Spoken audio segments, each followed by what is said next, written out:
नेपाल कृषि प्रधान मुलुक हो। देशको कुल भूभागमध्ये 26,41,000 हेक्टरमा खेती गरिन्छ, अर्थात् 60.4% जनसङ्ख्या कृषि पेसामा आबद्ध रहँदै आएका छन्। नेपालको मुख्य पेसाको रूपमा चिनिने बहुसंख्यक मानिसहरूले अपनाएको पेसा भए पनि न कृषि पेसा व्यवस्थित बन्न सकेको छ, न कृषकको जीवन स्तर नै माथि उठ्न सकेको छ। पछिल्लो समय अव्यवस्थित रूपमा गरिने प्लटिङ व्यवसायले कृषि योग्य जमिन बालुवामा परिणत भएको छ। कृषि पेसा भन्ने बित्तिकै मानिसहरू ओठ लोबार्ने चलन छ।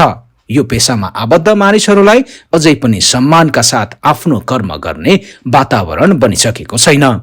कृषि पेसामा आबद्ध मानिसहरूले सम्मानित भएर जिउनु पाउनुपर्छ। नत्र सरकारले लिएको नारा समृद्ध नेपाल खुशी नेपाली नारामा मात्र सीमित नहोला भन्न सकिन्न। बेलबारी नगरपालिकाले कृषिलाई विशेष प्राथमिकतामा राखेर काम गरिरहेको छ। नगरपालिकाले एक वडा एक उत्पादनको नीति अंगीकार गरेर कृषिलाई बढावा दिने काम गरिरहेको छ। हरेक वडाले पनि हावा पानी र माटो सुहाउँदो बालीलाई प्राथमिकीकरणमा राखेका छन्। वडा कार्यालयहरूले पनि नगरको नीति अनुसार कृषिलाई विशेष महत्त्व दिएको देखिन्छ। 11वटा वडामा विभाजित यस नगरपालिकालाई कृषिमा आत्मनिर्भर बनाउने गरी काम भइरहेको प्रमुख प्रशासकीय अधिकृत प्रदीप शाह बताउँछन्। कृषिको विकासले मात्र देशमा समृद्ध सम्भव हुने भएकोले नगरपालिकाले कृषिलाई विशेष महत्त्व दिएको बेलबारी नगरपालिकाका प्रमुख ज्ञानेन्द्र सुवेदी बताउँछन्। गरिबसँग नगरपालिका कार्यक्रम मार्फत नगरका गरिब तथा विपन्न जनताको जीवन स्तर माथि उठाउन सकिने नगर प्रमुख सुवेदीको ठहर रहेको छ। हाम्रो परिवेशमा मात्र विश्वव्यापी रूपमा हेर्दा सबैभन्दा स्थायी र स्थायित्व हुने खालको चाहिँ विषय चाहिँ कृषि भन्ने कुरो देखियो। यो चाहे त्यो कृषिका पाटालाई भनौँ वा त वित्तीय क्षेत्रलाई पनि भन्दाखेरि हामीले ब्याङ्किङ कारोबारका कुरामा पनि जोड्दा ब्याङ्कले पनि त्यति बेला ब्याङ्कका वित्तीय क्षेत्रका पनि मान्छेहरूसँग सम्पर्क गर्दा अथवा समन्वय हाम्रो अन्तर्क्रिया बेला बेला हुने गर्दा अब उहाँहरूको पनि बुझाइ चाहिँ यो ब्याङ्कले लगानी गर्ने क्रममा सबैभन्दा बेटर चाहिँ यो जमिनका कुरालाई भन्ने खालको फोकस उहाँहरूले पनि गर्नुभएको थियो। अथवा मैले भन्न खोजेको के त भन्दाखेरि सबै कुराले चाहिँ जस्तो खालको महामारी आए पनि यो जग्गा जमिन भन्ने कुरो चाहिँ यो चाहिँ स्थिर नै रहँदो रहेछ र त्यसबाट प्राप्त गर्ने कुरो चाहिँ त्यसको चाहिँ स्थायित्व अलिक बढी हुने रहेछ। अब बाँकी अरू अब यस्ता महामारी आउँदा जस्तो अब कोरोनाका क्रमले श्रम गर्ने मान्छेलाई अब अरू विषय उद्योग व्यापार व्यवसायका कुरा बन्द भएपछि त्यसको श्रम नै बन्द भयो। अब अन्य खालका व्यापारिक कुराहरूमा उसले चाहिँ कारोबार गर्ने कुरामा त्यो पनि बन्द भएपछि उसको चाहिँ अब आफ्नो दैनिक ज्यालादारीको कुरो बन्द भयो। तर कृषि क्षेत्र जमिन चाहिँ यस्तो रहेछ उसले जति बेला पनि त्यहाँ सामाजिक अहिलेकै कोरोनाकै कोभिडकै कुरालाई हेर्दा त्यहाँ सामाजिक दूरी र स्वास्थ्यको मापदण्डभित्र रहेरै पनि उसले कृषिका कामहरू गर्न सक्ने अवस्था देखियो। कृषि क्षेत्र त्यसमा नै महत्त्वपूर्ण रहेछ। यो दुनियाँले विश्वले नै यसलाई चाहिँ यकिन गरेको पनि कुरो देखियो। अब हाम्रो त अब अलिक आर्थिक रूपबाट हामी अरू हिसाबबाट हामी स्वाभिमानी भए पनि हाम्रो चाहिँ आर्थिक क्षमताको कुराले हामी कमजोर छौँ, तर पनि हाम्रो स्वाभिमान चाहिँ हाम्रो आफ्नो छँदैछ। त्यस मानेमा अब यो कृषिको क्षेत्रलाई हामीले प्राथमिकतामा राखेर जानुपर्छ भन्ने हिसाबबाट हामीले नगरपालिकाको स्तरबाट पनि हामीले विभिन्न खालका कार्यक्रम हामीले जोड्ने प्रयास अगाडिका दिन पनि थियो। अब यसपालि हामीले अझ त्यसलाई बढी जोड्ने क्रममा लागेका छौँ र यसपालिको कार्यक्रमभित्र ती कुराहरू छन्। कृषिका लागि सिँचाइको ठूलो भूमिका हुने गर्छ। नगरपालिकाले सङ्घ तथा प्रदेश सरकारको सहयोगमा नगरभरि सिँचाइको सुविधा पुर्याउने काम गरिरहेको छ। त्यसमा वडाहरू आफैले पनि सिँचाइका लागि काम गरिरहेका छन्। नगरपालिकाको दक्षिणतर्फ रहेको वडाहरू खेती योग्य जमिन प्रशस्त रहेका वडाका रूपमा परिचित रहेका छन्। यी वडाहरू अनाज भण्डारको रूपमा पनि चिनिन्छ, तर सिँचाइको असुविधा भएका कारणले अपेक्षा गरे अनुसारको उत्पादन लिन नसकेको किसानहरूको गुनासो रहेको छ। नगरपालिकाले सिँचाइ नभएका क्षेत्रका किसानहरूलाई बोरिङ तथा स्यालो ट्युबवेल प्रदान गरेर सिँचाइको व्यवस्था गर्ने गरेको छ। आफ्नो वडालाई कृषिको हबको रूपमा विकास गर्ने योजनाका साथ अगाडि बढिरहेको बेलबारी नगरपालिका वार्ड नम्बर 9 का अध्यक्ष नगेन्द्र खड्का बताउँछन्। बेलबारी नगरपालिका 9 वडा एउटा उत्पादनको दृष्टिकोणले यहाँ सबै किसिमको बालीहरू फसलहरू चाहिँ एकदम अत्याधिक रूपमा राम्रोसँगले उब्जनी हुने उर्वर भूमि छ यहाँ। त्यो उर्वर भूमिलाई सदुपयोग गर्नको लागि हामीले परम्परागत कृषि प्रणालीलाई अन्त्य गर्दै अहिले आधुनिकरण कृषि प्रणालीमा जोड दिनुपर्छ भन्ने मनसायका साथ हामी सिङ्गो नगरपालिका साथै वडा कार्यालय लागेको छ। यसमा हामीले विभिन्न प्रदेश र केन्द्रीय सङ्घीय सरकारसँग पनि हामीले केही आशा गरेका छौँ। उहाँहरूको नि यस क्षेत्रमा यो एउटा उत्पादनको क्षेत्रलाई ठुलो भोल्युमको रूपमा थेग्ने वडा भएको हुनाले यस वडालाई के विशेष गरेर उहाँहरूले निगरानी गरून्, त्यस्ता प्रदेश र केन्द्रीय स्तरका योजनाहरूबाट पनि यसलाई समेटेर लैजाउन् भनेर हामीले कार्यक्रमहरू पेसेका छौँ। तर अपेक्षित अनुसार हामीलाई अब उहाँबाट चाहिँ आइसकेको छैन र हामी उत्पादनलाई जोड दिनलाई र उत्पादनकोबाट हामी आत्मनिर्भर हुँदै यहाँ स्वरोजगार बनाउनलाई र उहाँहरूले यहाँबाट निकासी हुने अन्न बाली चाहिँ अझै योभन्दा परिणाममा धेरै निकासी गर्नलाई हामी लागि परेका छौँ। अब हामीले बेलबारी नगरपालिकाले 1 वडा 1 उत्पादनमा जोड दिएको छ। त्यसमा पनि हामीले 9 वडा कार्यालयलाई चाहिँ हामीले धानको जोनको रूपमा अलिक यो चैते धानको चाहिँ जोनको रूपमा हामीले यसलाई डेभलप गर्ने जमर्को गरेका छौँ। त्यसअनुसार हामीले किसानको माग अनुसार उहाँहरूले मागेको बिउहरूमा चाहिँ हामीले सहुलियत दरमा बिउहरू उहाँहरूलाई चाहिँ उपलब्ध गराइदिने गरेका छौँ। त्यसमा प्राविधिक सहयोग पनि हामीले गर्ने गरेका छौँ र किसानहरूले गत वर्ष लगेको बिउको अहिलेको बाली एकदम राम्रो र उहाँहरू किसानहरू एकदम सन्तुष्ट भएको हामीले पाएका छौँ। त्यो अलावा हामीले अन्य पशु र कुखुरा पालन, गाई पालन, बङ्गुर पालन, अन्य यो बेमौसमी तरकारी खेतीमा पनि उहाँहरू चाहिँ किसानहरू लाग्नुभएको छ। उहाँहरूलाई पनि हामीले आवश्यक किसिमको तालिम गोष्ठी अथवा उहाँहरूलाई अलिक दक्ष यहाँ विज्ञ ल्याएर हामीले तालिम र उहाँहरूलाई अनुभव सिकाएर हामीलाई उहाँहरूलाई पनि केही किसिमका सपोर्ट हुने खालका हामीले यन्त्रहरू वितरण गरेका छौँ वडाले। र यसलाई अझै बढोत्तरी दिनलाई हामीले अन्य निकायहरूसँग नै पहल गरिराखेका छौँ र उहाँहरूले हामीलाई माग गरेअनुसार बिउ बिजनका कुरा, अलिक टर्नेलका कुरा र यो कुखुरा पालनहरूलाई चाहिँ, फर्महरूलाई चाहिँ ती किसानहरूलाई चाहिँ अलिकति दक्ष बनाउनलाई भेटनेरी तालिमहरूको पनि हामीले व्यवस्थापन गरेका छौँ र अहिले यही हामी कोही तालिममा पठाउने क्रममा छौँ। कोही अहिले व्यवसायिक पशु भएर पशुपालन गरेर बस्नेहरूलाई हामीले केही सामानहरू पनि वितरण गरेका छौँ अहिले चाहिँ। अब हामीले नयाँ योजना हामीले यो नगरवासीलाई चाहिँ आत्मनिर्भर बनाउने उद्देश्यले हामीले सबै यहाँका गरिब विपन्न परिवारलाई हामीले केही 32 घर परिवारलाई चाहिँ हामीले बाख्राका पाठापाठी वितरण गरेका छौँ। उहाँहरूलाई अलिक सहज होस्, जीवनयापन गर्नलाई सहज हो र उहाँहरू आर्थिक पाटोलाई पनि उहाँहरूको सबल होस् भनेर हामीले उहाँहरूलाई पाठाहरू वितरण गरेका छौँ। त्यस अलावा हामीले यसपटक हामीले यो अहिले कृषिलाई नै जोड दिएर गर्नलाई यसपालि पनि हामीले धानको बिउहरू मा फेरि हामीले अझै गत सालभन्दा अलिक धेरै परिणाममा हामीले सहुलियत दिन खोजेका छौँ र हामीले यो प्रधानमन्त्री आधुनिकरण कृषि भनेर एउटा सरकारी हाम्रो नेपाल सरकारको योजना छ। त्यसमा चाहिँ हामीले यो वार्डलाई समावेश गरेर यो धान जोनलाई चाहिँ अझ व्यापक रूपमा बनाएर यहाँका प्राविधिक यन्त्रहरू किसानहरूलाई दिएर र यहाँ उत्पादन बढाउने कुरामा हामी लागिरहेका छौँ।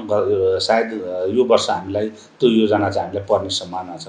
हामीलाई अलिकति आवश्यकता परेको भनेको किसानले उत्पादन बढाउनलाई हामीलाई सिँचाइको कुराहरू समस्या छ। सिँचाइका कुराहरू अब हाम्रो मातहतले, हाम्रो वडाले मात्रै सिँचाइ व्यवस्थापन गर्न नसक्ने अवस्था छ, आर्थिक हामीसँग अभाव छ।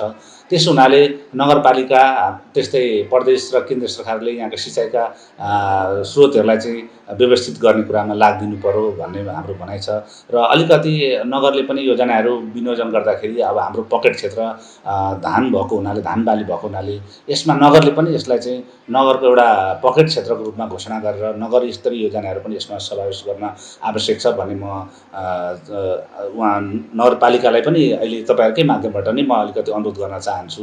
त्यस अलावा अब किसानहरूले बेलामा बिउ मल नपाउने छ, बिउ मलको अभाव छ। गत वर्ष यो मलको अभावले गर्दा किसानहरू साह्रै हाहाकार भएको थियो। त्यसको नि अन्त्य गर्नुपर्छ र मल बिउमा किसानहरूलाई अलिकति केन्द्रीय सरकारहरूले र प्रदेश सरकारले पनि अनुदानको रूपमा अलिक सस्तो सुलभ रूपमा उपलब्ध गराउनुपर्छ भन्ने मैले ठानेको छु। त्यस अलावा र किसानहरूले उत्पादन गरेको वस्तुको बजारको जुन मूल्य एकदम न्यून छ, उहाँहरूले बजार भाउ जुन आफूले धेरैभन्दा धेरै लगानी गरेर उत्पादन गरेको चिज चाहिँ उहाँहरूले बजारीकरण गर्दाखेरि चाहिँ एकदम समस्या। अब अहिले जुन धानको भाउ नै अब अहिले 600-500 रुपियाँ मन प्रति मन बेच्नुपर्ने अवस्था छ, तर उहाँहरूको लागत चाहिँ 1 मन धान उत्पादन गर्नलाई लगभग जति खर्च हुन्थ्यो अहिले आम्दानी त बेच्दा पनि त्यसको भरपुर नहुने अवस्थामा सरकारले पनि उहाँहरूले उत्पादन गरेको चिजको चाहिँ बजार मूल्य चाहिँ अलिकति यथोचित नभएको अवस्था छ। यसलाई चाहिँ मूल्य निर्धारण प्रक्रियामा चाहिँ सरकारले ध्यान दियोस्। किसानहरूलाई मारमा परेका छन्, उहाँहरूलाई चाहिँ अलिकति यो मूल्य निर्धारण गरेर आर्थिक रूपमा लाभ हुने अवसर दिलाइदियोस् भन्न चाहन्छु। कृषिको राम्रो भविष्य देखेर नगरपालिकाले यस क्षेत्रमा लगानी गरिरहेको छ। सामूहिक खेती गर्न किसानहरूलाई प्रोत्साहित गरिरहेको छ। किसान स्वयं पनि सामूहिक खेती तथा सामूहिक पशुपालनबाट राम्रो आम्दानी समेत लिन सकेकोमा मक्ख छन्। नगरपालिकाले कृषिसँगै पशुपालन, नगदे बाली, माछा पालन लगायतका व्यवसायलाई पनि प्रोत्साहन गर्दै आएको छ। किसानलाई प्रदान गरिने विभिन्न व्यवसायसँग सम्बन्धित तालिमले उनीहरूलाई व्यवसाय विस्तारमा थप सहयोग पुगिरहेको बेलबारी नगरपालिकाका कृषि शाखा प्रमुख विनोद दाहाल बताउँछन्। सुरुदेखि नै कृषिका विभिन्न क्षेत्रमा सहयोग कार्यक्रम सञ्चालन गर्दैछौँ। जस्तो तालिम, सिप विकासका तालिमहरू, अनि मेसिन औजारका सामग्रीहरू सहयोग गर्ने कार्यक्रमहरू, बिउ बिजन, त्यस पछाडि तपाईँको रोग किराको कुरा र कतिपय अवस्थामा बजारीकरणको कुरामा पनि हामीले सहयोग गर्दै आइरहेको अवस्था छ। जस्तो विशेष गरी हामीले मेसिन उपकरणमा चाहिँ हामीले सुरुमा पावर टिलर लगाएर जोत्नको लागि अथवा जोत खन्नको लागि सजिलो हुने मेसिन उपकरण वितरण गरेका छौँ। त्यस्तै गरी तपाईँको कतिपय अवस्थामा चाहिँ जस्तो हाम्रो मकै छडाउनलाई धेरै समस्या हुने कारणले गर्दाखेरि चाहिँ मकै छडाउने मेसिनहरू पनि हामीले अनुदान वितरण गरेका छौँ। अनि कतिपय अवस्थामा चाहिँ सिँचाइको समस्या भएका ठाउँहरूमा चाहिँ हामीले बोरिङ गाड्नको लागि पनि हामीले अनुदानमा सहयोग गर्ने कार्यक्रम हाम्रो रेगुलर एकदमै निरन्तर रूपमा चलिरहेको अवस्था छ। त्यसका अलावा हामीले समय समयमा बिउ बिजनहरू, उन्नत जातका बिउ बिजनहरू वितरण गर्छौँ र साथै किसानहरूको चाहिँ अहिले विभिन्न खाले रोग किराहरूको प्रकोप पनि खेतीबारीमा धेरै हुने हुँदाखेरि चाहिँ हामीले समय समयमा आकस्मिक बाली संरक्षणका कार्यक्रमहरू सञ्चालन गर्ने, बाली शिविरहरू चलाउने र आवश्यक परेको खण्डमा चाहिँ विषादीहरूको लागि पनि उहाँहरूलाई सहयोग गर्ने सम्बन्धका कार्यक्रमहरू हामीले गरेका छौँ। त्यस्तै अर्को कुरा गर्दाखेरि चाहिँ हामीले बजारीकरणको लागि समेत ध्यान दिएर हामीले बीज वृद्धिका कार्यक्रमहरू ल्याएका छौँ। त्यसमा चाहिँ कस्तो छ भन्दाखेरि उन्नत जातको बिउ ल्याउने र किसानहरूले चाहिँ त्यो मूल बिउ ल्याइसकेपछि उहाँहरूले चाहिँ उन्नत बिउको रूपमा चाहिँ बिउकै रूपमा चाहिँ उहाँहरूले बजारमा लगेर बेच्न पाउने अथवा बेच्ने ठाउँ पनि हामीले निश्चित तोकिदिने अथवा जहाँबाट ल्याएको छ उसैले चाहिँ पछि उत्पादन भएको सामग्री चाहिँ खरिद गरिदिने भन्ने तरिकाले चाहिँ किसानले बजारमा भन्दा बढी दाममा चाहिँ बेच्न पाउने अवस्थाको सिर्जना गरिदिने लगायतका कामहरू हामीले गरेका छौँ। नगरपालिका, हाम्रो बेलबारी नगरपालिकाको भूगोल हेर्दाखेरि चाहिँ कृषिमा सम्भावना धेरै भएको ठाउँ हो र सम्भावना भएको ठाउँमा केही न केही चुनौतीहरू हुन्छन्।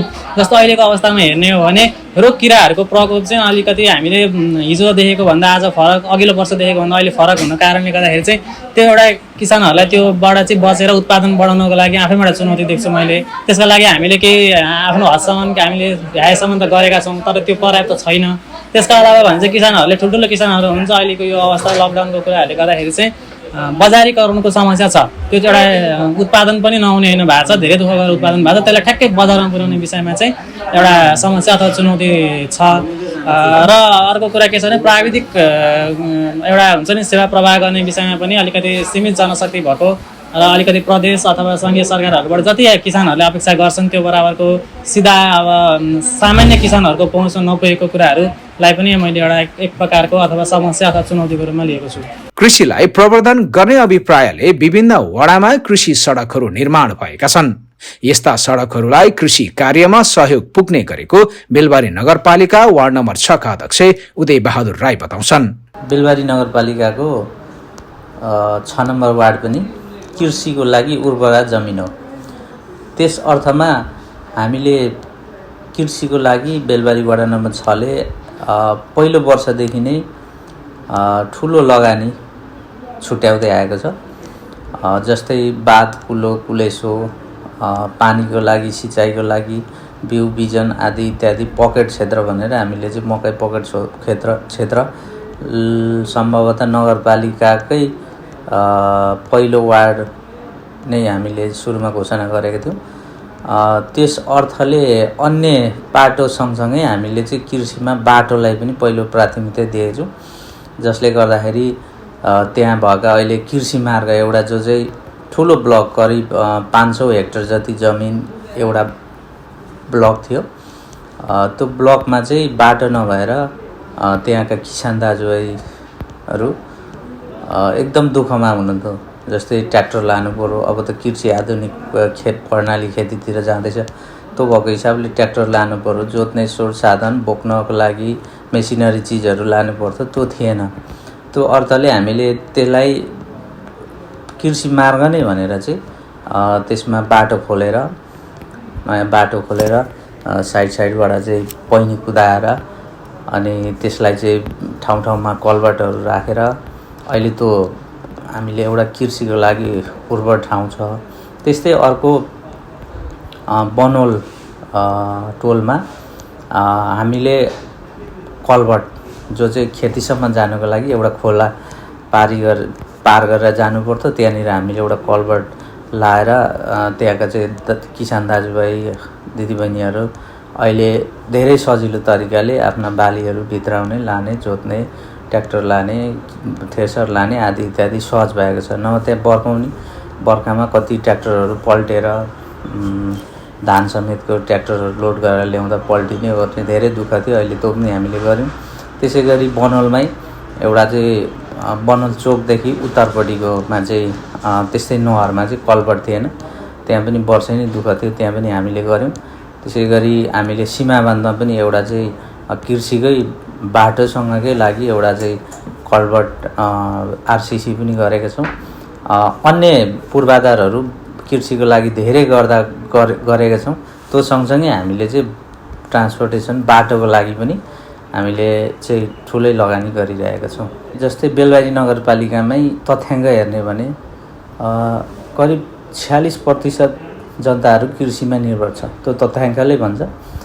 त्यसैको खातिर हामीले चाहिँ कृषिलाई नै बढी उर्वरा हुने वार्डहरूलाई चाहिँ अलिकति विशेष प्याकेज नगरबाट पनि हामी वार्डबाट एउटा सिलिङ जान्छ, एउटा निश्चित सिलिङ जान्छ। त्यो सिलिङले गर्नु खोज्दै पनि पर्याप्त हुँदैन, तर एउटा निश्चित एउटा चाहिँ प्याकेज जानुपर्छ भन्ने मेरो पहिलोदेखिको धारणा थियो। अब विभिन्न कारणवश अब ती केही जान सके, केही जान सकेनन् निश्चित रूपमा। त्यही माथि हामीलाई चाहिँ सिँचाइको क्षेत्रमा अब कृषिमा सबभन्दा ठुलो सिँचाइको भूमिका हुन्छ। सिँचाइको क्षेत्रमा हामीलाई सुनसरी मोरङ सिँचाइ योजनाको चाहिँ लोन्द्रा खोलामा भएको साइफन र पुल हामीलाई बाढीले बगाएपछि हामीलाई त्यहाँका कृषक दाजुभाइ दिदीबहिनीहरूलाई अप्ठ्यारो परेको थियो। त्यो पनि एउटा ठुलो हामीलाई समस्याको रूपमा खडा भयो। खैर अहिले यो वर्ष सम्पन्न भएर यो वर्ष पानी सुचारू हुँदैछ। त्यो अर्थमा अबका दिनहरूमा सिँचाइको लागि नहर दक्षिण चाहिँ लगभग समस्या सावधान भएको छ। तर पनि कति गर्न चाहँदा योजना हुँदै पनि अब विभिन्न अब यो चाहिँ स्थानीय तह, प्रदेश सरकार, केन्द्रीय सरकारको चाहिँ यो 3 तहको सरकारको आपसी नीतिगत कानुनी रूपमा कुरा नमिलेर पनि योजना हुँदै पनि काम गर्न नसक्ने अवस्था, विविध प्राविधिक रूपले अब गर्नु अलिकति नसकिएको, योजना हुँदै पनि बजेटको अभावले, कानुनको अभावले त्यो चाहिँ पाटो छँदैछ। तर र पनि हामीले समग्रमा हामीले देखेका सपनाहरू, हामी निर्वाचित हुनुभन्दा अगाडि हामीले घोषणापत्रमा तयार गरेका कुराहरू लगभग धेरै पुरा गरेका छौँ। करिब हामीलाई चाहिँ 80-90% भन्दाको हाराहारीमा हामीले पुरा गरेका छौँ।